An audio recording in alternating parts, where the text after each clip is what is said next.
बिहार की राजनीति में अक्सर यह सवाल उठता रहा है कि आजादी के बाद से लेकर अब तक वैश्य समाज की भागीदारी को लेकर राजनीतिक दलों ने गंभीरता क्यों नहीं दिखाई।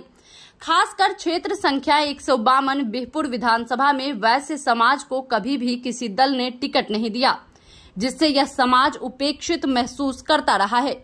इसी ऐतिहासिक चुनौती को स्वीकार करते हुए अब मैदान में उतर रहे हैं डॉक्टर संजीव कुमार पोद्दार, जो LLB और PhD की डिग्री हासिल करने के बाद समाज सेवा में सक्रिय रहे हैं और लंबे समय से शोषित, पीड़ित और वंचित वर्ग को आवाज देते आए हैं।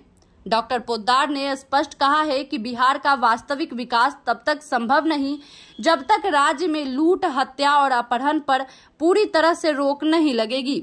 वे पहले भी कोसी शिक्षक निर्वाचन क्षेत्र से विधान परिषद का चुनाव लड़ चुके हैं और इस दौरान शिक्षकों की समस्याओं को करीब से देखने और समझने का मौका मिला। उनका कहना है कि बिहार के शिक्षक, जिन्हें सिर्फ पठन पाठन के लिए बहाल किया गया था, उनसे बैल की तरह काम करवाया जाता है और उन्हें उनका वाजिब हक तक नहीं मिलता। यही कारण है कि उन्हें आंदोलन और लाठीचार्ज का सामना करना पड़ता है। डॉक्टर पोद्दार का मानना है कि शिक्षकों को सम्मान और न्याय दिलाना उनकी प्राथमिक लड़ाई रहेगी और इसी मुद्दे को लेकर वे विधानसभा चुनाव में उतर रहे हैं। उन्होंने युवाओं के रोजगार और स्नातक पेंशन योजना पर भी सरकार को कटघरे में खड़ा किया। उनका सवाल है कि जब ग्रेजुएट वोटरों से जीतकर MLC को आजीवन पेंशन मिलता है तो स्नातक युवा क्यों उपेक्षित रहे। सरकार ने सिर्फ 1000 रुपए की पेंशन की घोषणा की है, जो महज 33 रुपए प्रतिदिन बैठता है। डॉक्टर पोद्दार ने इसकी जगह 3000 रुपए मासिक पेंशन लागू करने की मांग की है, ताकि स्नातक युवाओं को वास्तविक सहारा मिल सके। वहीं अनुकंपा आश्रितों की बहाली को लेकर भी उन्होंने सरकार पर निशाना साधा और कहा कि वर्षों तक संघर्ष करने के बाद भी आश्रितों की नियुक्ति समय पर नहीं हो पाती। उन्होंने यह मांग रखी कि प्रत्येक 6 माह के भीतर अनुकंपा आश्रितों की नियुक्ति सुनिश्चित की जाए। बिहपुर विधानसभा का इलाका हर साल बाढ़ और सुखाड़ से प्रभावित रहता है। डॉक्टर पोद्दार का कहना है कि जब पंचायत ही सुरक्षित नहीं होगी तो राज्य भी सुरक्षित नहीं रह सकता। इसलिए उन्होंने यह मांग रखी है कि हर पंचायत में अग्निशमन सेवा और NDRF की टीम की तैनाती की जाए, ताकि बाढ़ और आग जैसी आपदाओं से गांव और इलाका बचाया जा सके। व्यापारियों और दुकानदारों की सुरक्षा को लेकर भी डॉक्टर पोद्दार ने बड़ा ऐलान किया है। वे कहते हैं कि पूरे बाजार में CCTV कैमरे लगाए जाएं और पुलिस की गश्त को अनिवार्य किया जाए। जिस तरह बिना हेलमेट चलने पर चालान घर तक पहुंच जाता है, उसी तरह CCTV की निगरानी से अपराधियों को पकड़कर जेल भेजना आसान होगा और दुकानदार खुद को सुरक्षित महसूस करेंगे।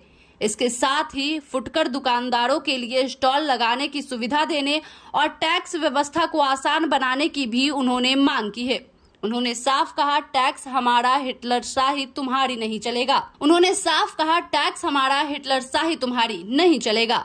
डॉक्टर संजीव पोद्दार इस समय भारतीय व्यावसायिक महासंघ के प्रदेश अध्यक्ष भी हैं और वे इसे समाज और व्यापारियों की सुरक्षा से जोड़ते हुए कहते हैं कि अब वक्त आ गया है कि बिहपुर की जनता अपने बेटे और भाई के हाथों को मजबूत करे। विधानसभा की जंग में वे सिर्फ नेता के तौर पर नहीं बल्कि समाज सेवी और संघर्षशील आवाज के रूप में उतर रहे हैं। उनके एजेंडे में शिक्षक, युवा, दुकानदार, आश्रित परिवार और बाढ़ सुखाड़ से जूझते गांव सभी शामिल हैं, जिससे यह साफ है कि वे मुद्दों की राजनीति करने मैदान में आए हैं, न कि सिर्फ वोट बैंक की। अपना कौन जगह छिके?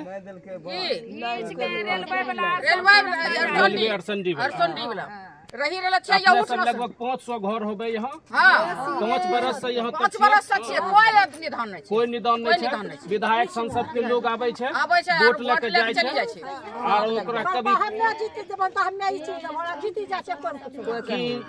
यहाँ से हटबे कोई बात नहीं। कालिए ने हम सब कहाँ जेबे?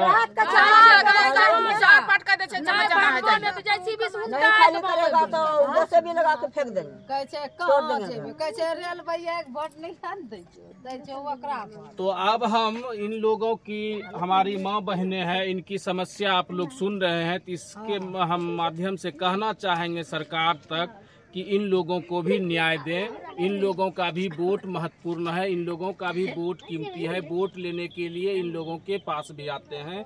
जब इन लोगों का वोट लेते हैं तो इनका समाधान आज दिन तक क्यों नहीं हुआ, यह एक बहुत बड़ा प्रश्न है।